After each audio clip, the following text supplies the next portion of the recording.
What's going on, everybody? Welcome back to the Yankees Avenue Show on the Yankees Avenue YouTube channel. As usual, I'm Patrick Hennessy. That's Rourke. Dan, how we doing on this very, very fine day? I'm doing good, man. A little hot, a little sweaty because it's finally like springtime here, I guess, on the East Coast. Yanks 4 straight series to open up the season. Doing good, man. How are you? I'm great. You love to see it. The Yankees took the series from the Cleveland Guardians. We'll talk about that. We'll talk about a bunch of other stuff. Before we do that, though, quick shout out to our sponsor, FOCO, bro. All the best Yankees merchandise out there. Code Yankees Avenue at checkout. Save 15% off your order. But Dan, let's get right into topic number one, and that is this series. Like you said, the Yankees took their 4th straight series to start the season. I guess now we can kind of like look at this series as a whole and ask the question, what stood out to us more? Whether that's Frenchie Cordero continuing to dominate. We talked about him last episode very briefly, thinking, oh, is he the next Matt Carpenter? I don't know. The expectations are too high. He might be better than Matt Carpenter at this point. So what stood out to you more, that or the umpires almost costing the Yankees the series? All right, so I definitely have my answer. I guess this kind of gives it away because I first want to mention, Franchi, shout out to you, bro. Probably don't win this series. Definitely don't win the series without you. 280 average, 4 homers, 1.1 OPS, team leading 11 RBIs. He's been absolutely insane. Shout out to you. But dude, the umpires, man. And I'm feeling more and more like firm on my take that I want them all to one day be homeless, Pat, and I'll be able to walk past them and they'll beg for change and I'll throw a little quarter in there and I'll say, you know what? Actually, no, I won't throw the quarter in there. I'll say F you because you constantly screwed me over, the Yankees over, all of baseball over by trying to make it all about you and simply not knowing how to do your job. And that's what happened today. Now, one of the reasons I'm not a huge fan of weekday day games is because I'm watching while I'm working, right? So I was kind of casually tuning in. I see the fly ball to center. Hicks makes the play. All right, word. Then you see the replay that Yes showed, and it's like, oh, shit, he clearly didn't make that catch. But really no sweat because you have to call it the challenge within 15 seconds. Not only did they not do that, it took about, I'd say, 50 seconds to maybe a minute. Basically, by the time we got back from commercial break for Terry Francona to decide to challenge. And for those who aren't familiar, the rule is, yes, that you have to decide within 15 seconds whether or not you want to challenge. What happened here was that the Guardians, Terry Francona, they saw on the big replay Jumbotron that Hicks clearly didn't make the catch. Then they decided, like 2 minutes later, all right, we're going to challenge. And the umpires, for some reason, let that fly. That makes sense? Sure. It bothers me so much, Pat, even though the Yankees ended up coming out on top, but that very likely could have cost them the game today. And then what? The Yankees would have lost the series, and all of a sudden we're not, on these good vibes. And just in general, it's not just this. It's whether it's, them trying to make it all about them by, you have that Remuda thing a few weeks ago and just the constant bad calls. I don't think there's any part of this game that I hate more than the umpiring crew that they have. There has to be better options out there or something that you can do. Not even just the electronic strike zone, but I feel like the only reason games don't go smoothly these days are because of mistakes made by umpires. And that just has to stop, bro. So sure. No, I think that little rant that you went on, I think it explained everything perfectly. I think it was absolutely despicable what we saw happen with the umpires today. I think that that's just something that you can't allow to happen. And it's something that I don't understand how it even happened in the first place, right? Apparently it only happened because the scoreboard guy put this players under review on the screen. But as an umpire, aren't you just like, no, we're not reviewing it and then move on? The fact that they kind of just stopped dead in their tracks, listened to the crowd, looked at the scoreboard and is like, oh, this is what we're doing now, boggles my mind, bro. And I continue to say this, and it just seems like being a major league umpire is one of the very few jobs that you could have where you can be atrocious at your job and still continue to get raises every year, to still have job security. The umpires union must be one of the strongest employers unions in the United States of America, bro. No, 1,000%. And what bothers me too is they're clearly never willing to listen because Boone went out there and he pleaded his case. Shout out Boone. I think even if you're the biggest Boone hater, like you got to respect the way this guy goes about getting ejected. Yes. Like he goes all out and it's awesome. But what doesn't make sense to me is Boone clearly explained what went wrong. And this is a situation where MLB made it clear, like this year, you only have 15 seconds and that's it. So everybody knows this, including the umpires, including the Guardians.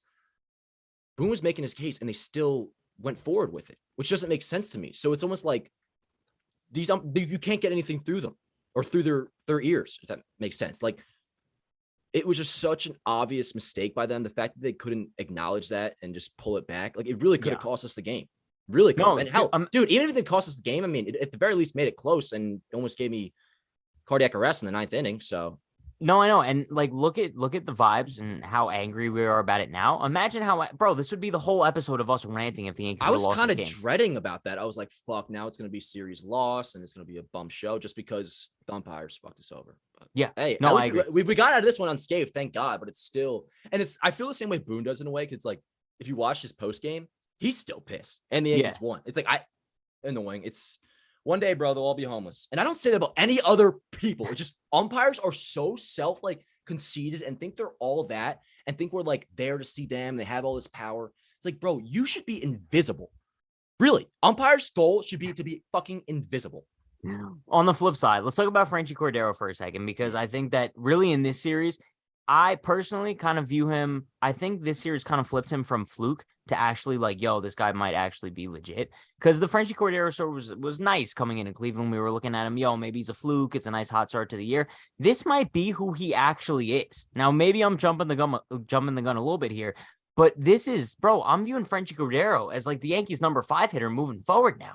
Dude is an absolute dog. You're just seeing him come up with home runs at the biggest times in the game, always with men on base. He knows how to hit, bro. Franchy Cordero just might be him. Yo, I'm starting to get excited about it now because substantial sample size, not substantial, but a little bit better Decent. now. Yeah, decent sample size, not just like 2 or 3 games. And I'm able to now look back at his recent minor league stats and get optimism from him. Because, of course, we know the deal, career 83 OPS plus in the big leagues, 224 hitter, all that, hasn't found success. But if you look at his recent seasons in the minors and just pretty much overall, this dude is capable of hitting. I mean, you look at the OPSs from the last couple of years in the minors, 987, 931, 2017. I know that's quite a while ago. He was 972 back then. So, like, the talent is clearly there. Maybe the difference now is he's just getting a chance. And tore it up in spring training. And they were talking about on the broadcast today. He initially was in talks to sign with us early in the offseason, but was didn't think he'd have he thought he'd have a better chance with the Orioles to get like a starting role. For some reason, they got rid of him after the crazy spring he had. And dude, lands right in our lap. I think I may have mentioned it last week, but on the comparison to Carpenter, one of the reasons I was able to get excited about that last year was because, yo, the story with this dude was that he totally changed his swing. And there's reason to be like, all right, something could be different now. Now that Frenchie is getting an everyday opportunity, or mostly every day, like maybe this is who he is. Not a 1 OPS guy, but could he be an 800 OPS guy with like 15 to 20 homers off the bench? It's exciting, dude.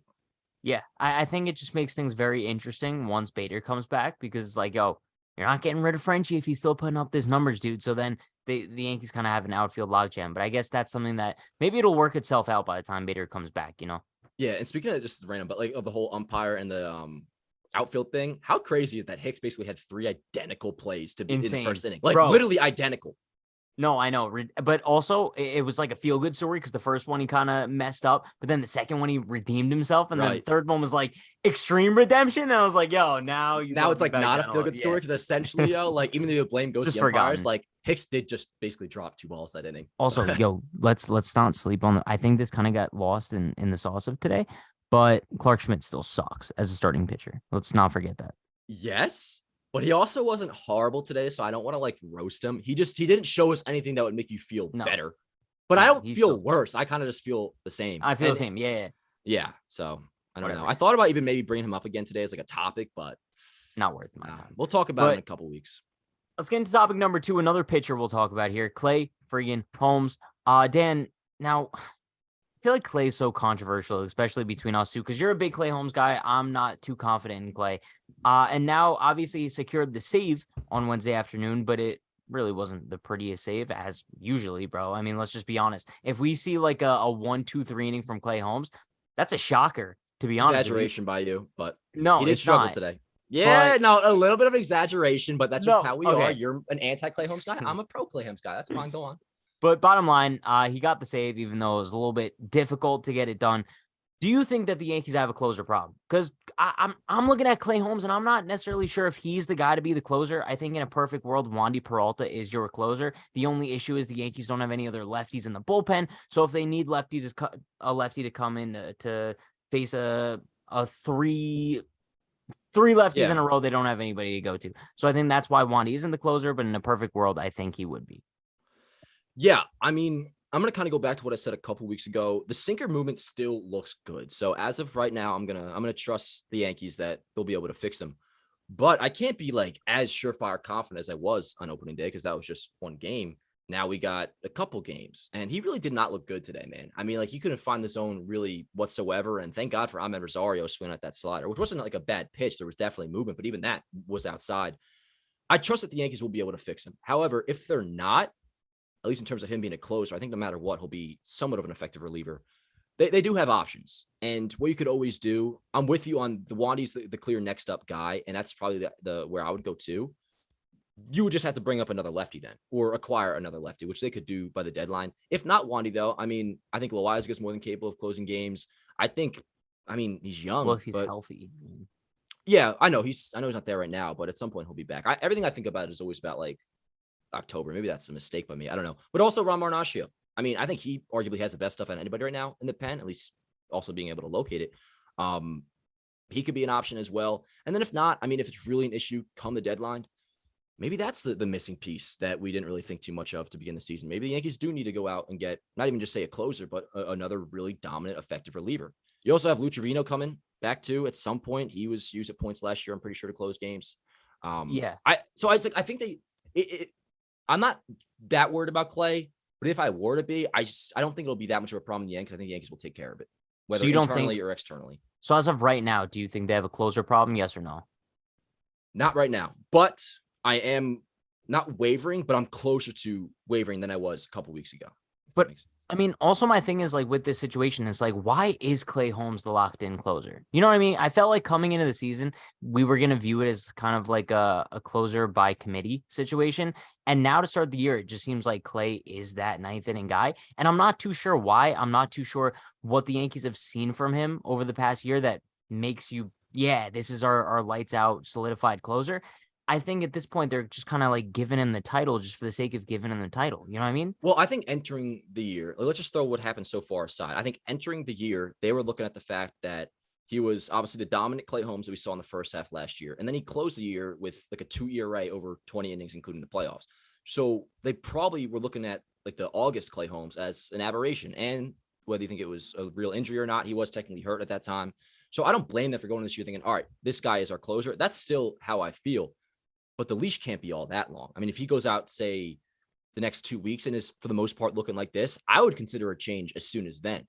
Yeah. To bring in some guy that, or not bring in somebody else, but just for the ninth inning, like, yo, just throw Wandy. And honestly, these days, how often do you really get it to where you need a defined lefty? I feel like since I mean, it'd be nice. You definitely want to get somebody else up, but it's not as big a deal with the 3-batter minimum. You know what I mean? Like very rarely, I feel like are there 3 lefties in a row, but it definitely does happen. I don't know.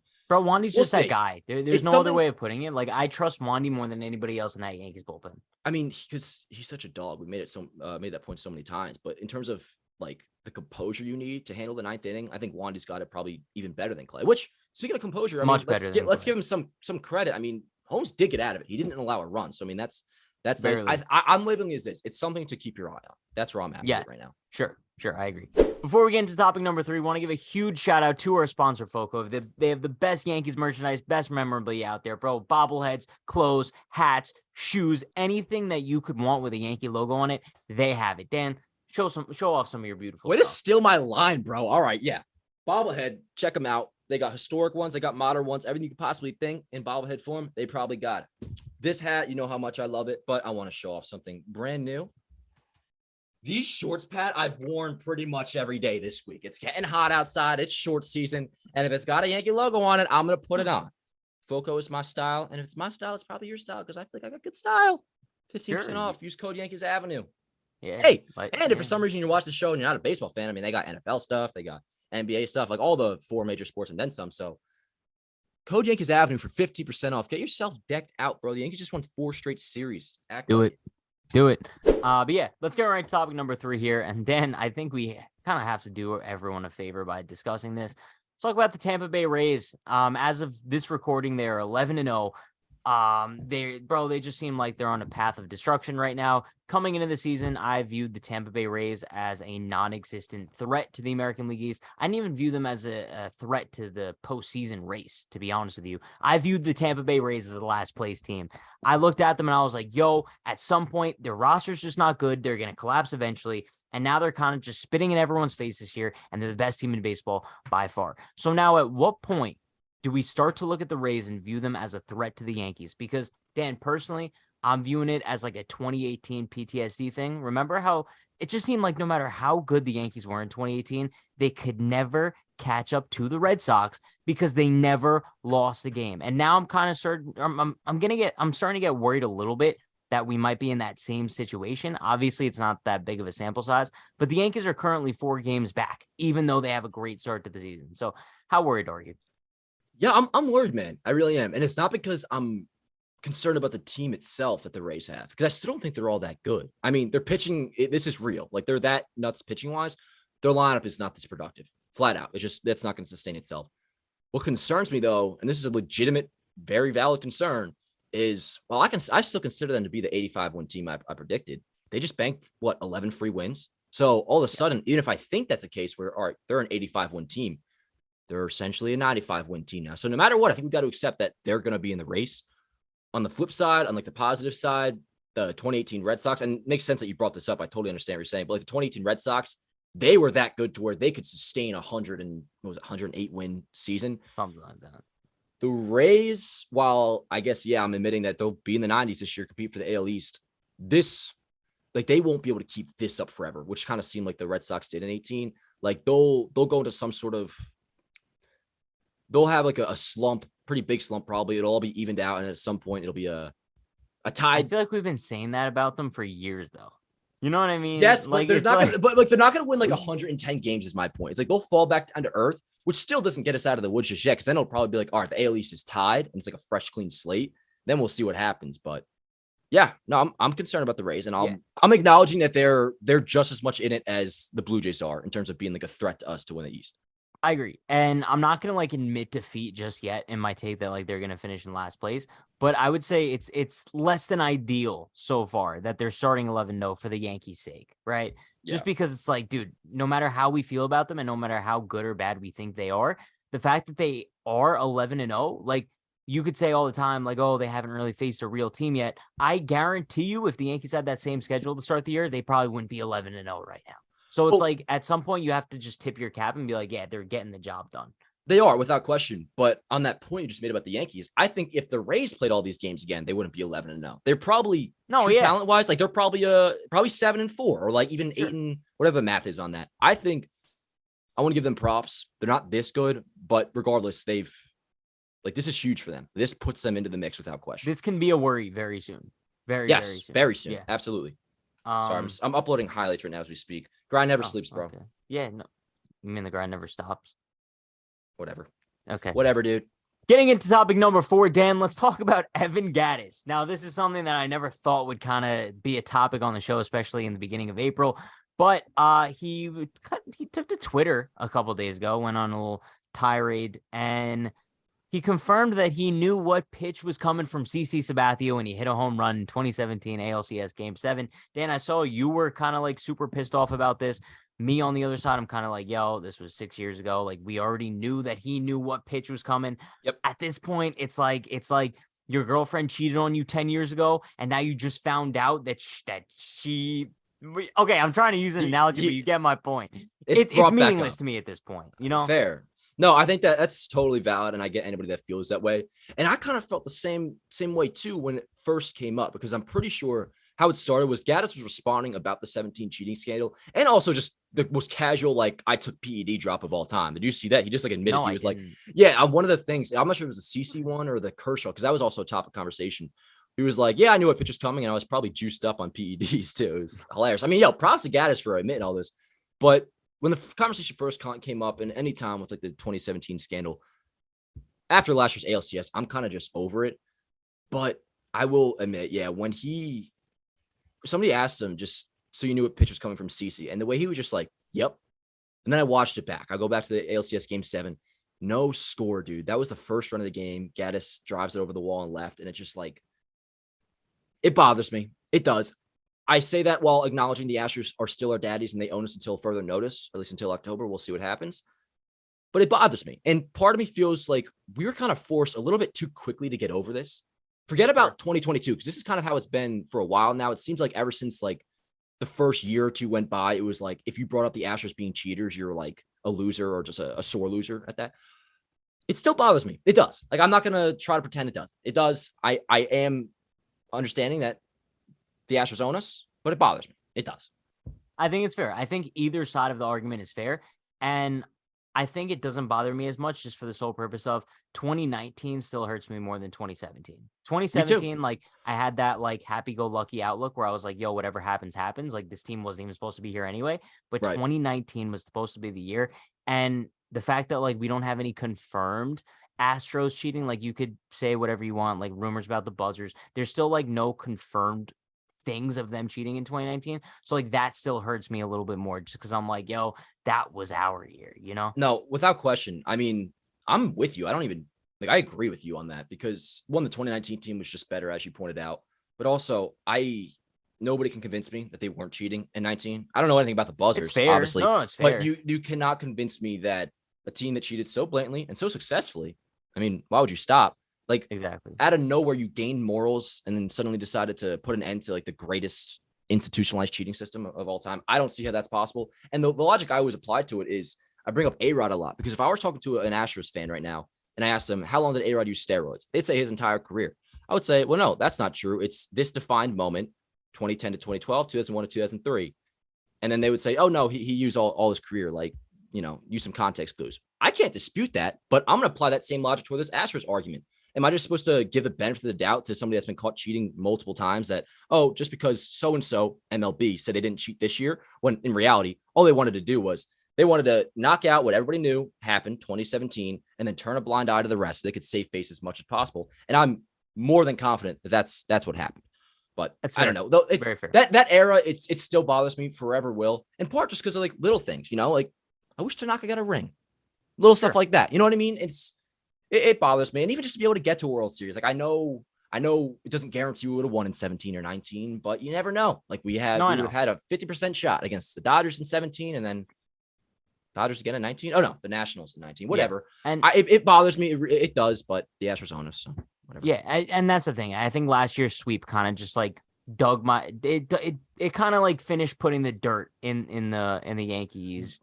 Whatever that's cool. The ALCS last year seemed like it was going to be the closing of an era one way or another. It was going to be the Yankees being able to like kind of get redemption and prove like, nah, we're the team here that's supposed to be on top, or the Astros going to prove that, all right, well, no, we're clearly your daddies. And that's kind of what they did. So see you fuckers in October this year, bitch. Oh, here we go. We're starting early. I didn't say GD. Hey, it's late. Yo, quick topic number 5. Dan, we have a great topic 5 to talk about. Let's talk about the bat boy from Cleveland for a hot second. Dude, this kid went from like nobody knows who he is to now like he might be selling out a concert in Brooklyn in August, bro. He is in a band. Yeah, he's in a band. So basically, for anybody who may not know, you might live under a rock. The Yankees had a bat boy in Cleveland. He had super long hair, mustache. The Yes Network crew was basically ripping the dude to shreds on, when was the first game of the series? Monday. Yeah, Monday. And then Tuesday, he comes back out. He has his hair tucked into his helmet, goes viral because of that, too. And then you see him taking pictures of Rizzo after the game. Apparently, Rizzo is the one who told him to tuck his hair into his helmet, kind of like play along with the joke. And then Wednesday, we saw him back out there, bro. I think this is just one of those feel good stories, right? I mean, you have so many people like apparently buying tickets to his shows now. He's in a band. He's getting Spotify listens. Like, this is just a feel good, wholesome baseball story. Yeah, shout out Nate Rose. That's his name. And that's all you said. I agree with. It's a good story, and I'm glad people are going to shows and stuff. My favorite thing about it is like, yo, this is how most people should be, because this kid can take a joke. I mean, he was kind of getting like dogged on a little bit. Not like in like a rude way, but in the end, like he was being made fun of. And all this dude has done is just been like, he's been responding to fans on Twitter, taking pictures with Yankees, having fun with it. I mean, like, there's some kids, bro, especially, people with these like long hair that like, they wouldn't be down with the joke to put it up. And especially he's not even like with the Yankees. He's with Cleveland, right? No, I know. He's like their, I don't want to say property. That would have sounded bad, but probably him, bro, for not getting that boy. Yeah. So like props to him for not getting all butthurt over this and kind of playing it off well. And it's working in his favor. Like his shows are getting like legitimately tickets sold because of this. That's cool. Yeah. No, shout out Nate Rose. Shout out Nate Rose. Is that it for this show? I think that's it. I think we covered everything. Word, how's it going? Yo, guys, thanks for hanging out with us. Views have been awesome. Appreciate all the potential new viewers too, and the old ones as well. Oh, can I say one more thing? You're allowed to, yes. So we did the ticket giveaway for Joey Gallo's first game back in the Bronx. Bro, the dude was on the IL. I know, which sucks is he was playing well too. Damn. I know. Want to start mentioning the series ahead. We have the Twins coming to town for a little 4-game set that'll take us through the weekend. Always love the Twins coming to the stadium in April. Bro, and the weather's going to be beautiful. Yeah. The first like memory I have of watching Yankee baseball was like an April Twins series. And it's just, I don't know, a little nostalgia for me. Socials, where can they find you, Pat? Twitter and TikTok at Unhinged Patrick, Instagram at True Hennessy, and also subscribe to Better on YouTube. I'm streaming on there every single day after the Yankees game. I was looking at the Better logo the other day, like the Better baseball logo. It's kind of fire. It's fire, right? It's like a great, phenomenal design. Dan Allen Rourke on Twitter, Dan Allen Rourke on Instagram, Yankees Avenue on Instagram, and of course here on YouTube as well. That's gonna do it, yo. Anything else to say? Just that we love you all. We do. And how about 4 straight series? Beautiful. Amazing. Beautiful. Great start of the season. Cue another day in paradise. Let's go, Yanks. Her body's gold like September. She burns through the night like an ember. And all those things we try forgetting, I remember. But we say we all fine, we all fine.